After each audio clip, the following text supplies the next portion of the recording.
After the last two games, I really felt like Montreal was just complacent with where they're at.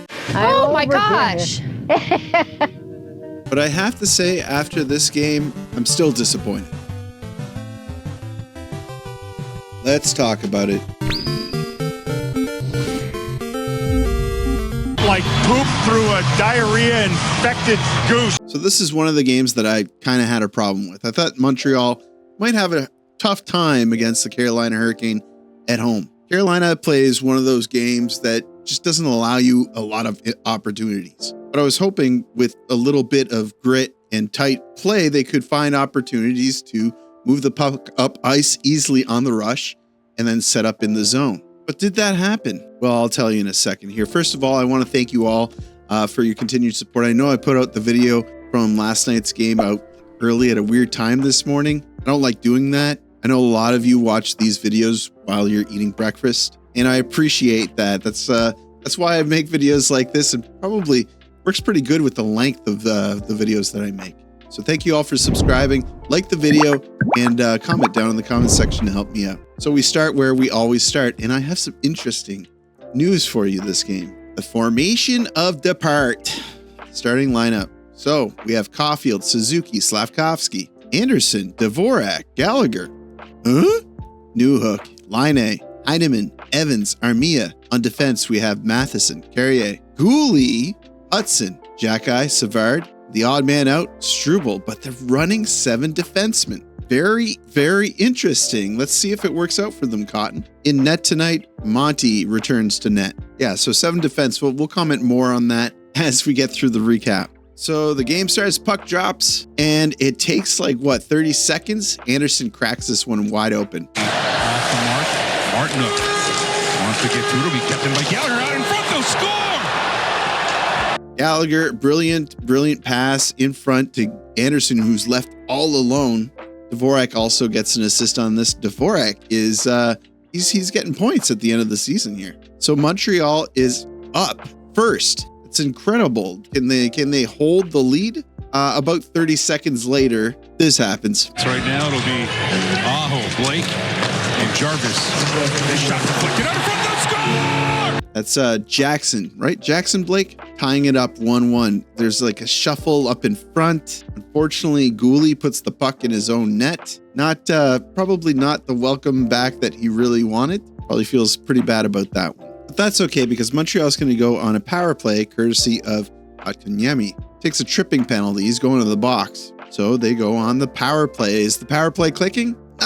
Not really, but Gallagher gets a good chance. I'm sure he would have liked to have capitalized on that one, putting Montreal back in the lead. But you know what? Power play time's not over because Brett Burns is going to take a tripping penalty on Mike Matheson. A little bit of a weak touch here, but Matheson sells it well. And this time the power play is just really not clicking. This was a physical game too. We see Jackeye lining up his man. And then not long after, Andersen gets knocked arse over tea kettle. He's not happy about this hit, and Dvorak isn't either because he takes a shot at the back of Orlov. Is it Orlov? Yeah, I think number 7 on Carolina. He gives him a cold one right between the shoulder blades. So Montreal's working at killing off that penalty. Carolina is putting on pressure. Carrier panics when there's a big opportunity in front for Carolina. He gets the puck out of there, and he really gets the puck out of there because it touches the netting. That's going to be a delay game for Carrier. So it's 3-on-5 hockey, but they kill off 1 penalty. And they have a little scuffle. Savard pushes Aho around like he's a rag doll. Savard and Aho are going to the bench. Going to be offsetting minors. And you know what? Montreal kills off the other penalty as well. So that's a big penalty kill for Montreal. That should give them some sort of momentum, but it doesn't really. Just before the period ends, Hudson nearly puts it in, but it's going to end 1-1. 5 shots to 10 shots in favor of Carolina. And we go into the second period. They've adjusted the shots. In fact, it's 4 shots to 11 shots, I think. And let me tell you, in the second period, it doesn't get better for Montreal in terms of shots or goals. Pretty early in the period, we watch Mike Matheson do something that I'm sure makes most fans go nuts, but specifically the Mike Matheson hating crew. He holds on to it for too long, and he could have gotten rid of it. This is what I consider a dangerous play. And of course, he turns it over, and Hudson is forced to take a penalty on a guy who's left all alone in front. This is getting caught with your pants down. And on the power play, Hall is going to make them pay. They good blocks on this power play. Savard again lays out in front, intended for Hall. Matheson there to help as well. Never got through. One more time in front, score! So that's 2-1 for Carolina. You know, of course, they make them pay on that. And of course, poor Mike Matheson is going to just hear it. I hope this man, and I think he does not have social media. I was going to say, I hope he doesn't go on social media. I don't see why he would. Why would you do that to yourself? So it's not the end of the world. 2-1. I know that Carolina does play a suffocating style of defense. They're closing down lanes like crazy. Everything is getting turned over in the neutral zone. But 2-1, you can still force a play, get a goal, and you're right back to even keel. This is Bear. Up quickly for Blake. He'll hand it off for Jarvis with Aho. Sebastian Aho score! That's Sebastian Aho making it 3-1. They played this 3-on-2 like perfectly wrong. Jack-Eye removes himself from the situation right away, and it's just not good. They allow them too many options down the sheet. This would have been more timely if Carolina didn't just get a goal, but Suzuki, oh, so close. He didn't put it where he wanted it. Just imagine he got this goal though to tie it up 2-2 if Aho hadn't put it in, but that's in an alternate universe. I don't even know why I'm talking like that. As the period ends, they're saved by the bell. 3-1 for Carolina, 7-20 in terms of shots. Carolina is putting on a clinic on how to shut Montreal down. Just 7 shots, 3 shots that entire second period. So the third starts, you're really hoping that Montreal comes out the gate hot, and they will double their shots in the third period. But is that saying a lot? Andersen gets a stick up high on Jordan Stahl. No penalty. They dodged the penalty here. That's something, at least. I don't know if we want to celebrate that one. Then Newhook. You know, you can rely on this guy. He gets an incredible chance, but Freddie closes the door. So again, in an alternate universe, Suzuki gets that goal. Newhook gets this goal. I need to stop doing that. But finally, the puck goes in. X flips. Hudson, one timer, 2 sticks. Right back through the crease. No, it doesn't. Oh my gosh. Are you kidding me? It was on the line. It's getting painful. Now Montreal with an empty net, trying to get things going in the offensive zone. They're in there. They get in there and they set up a couple of times, but no real big opportunities. And Svechnikov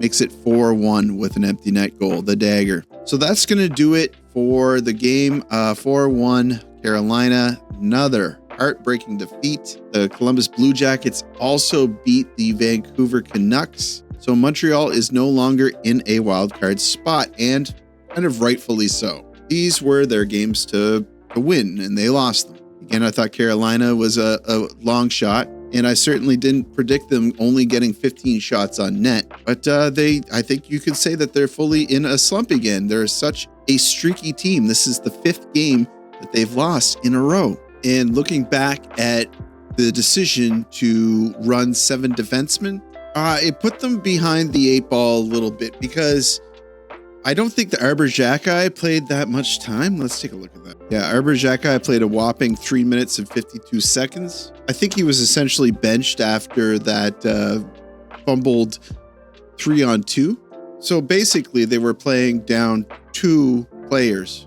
No Xhekaj and no Wawa. Take what you will from that comment. I don't necessarily want to expand on that.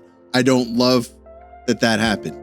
This is one of those games where I had to watch the post-game interviews just to see if there's any insights. And I guess I kind of like what Martin St. Louis said.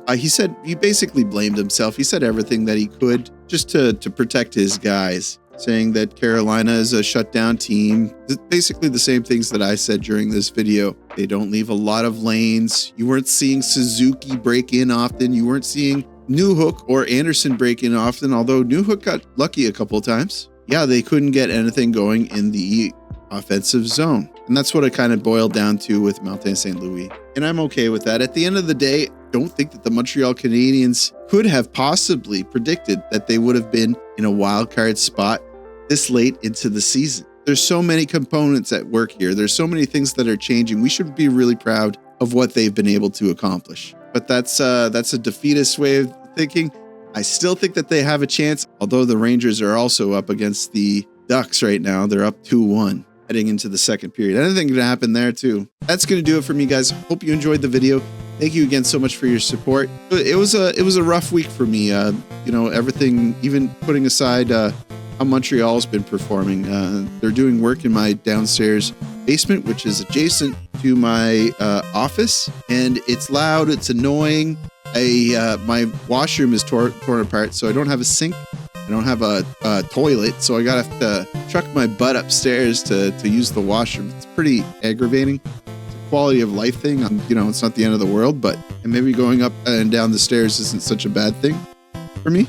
But also just really busy outside of work. I'd like to find some time this weekend to relax. Montreal is playing Florida on Sunday. It would just be really great if they could continue their good record against the Florida Panthers. So, you know what I have to say. Like the video. It helps me out with something or other. I don't even know what it is. Subscribe if you're not already subscribed. I'd love to have you. And as always, I'll see you down in the comments.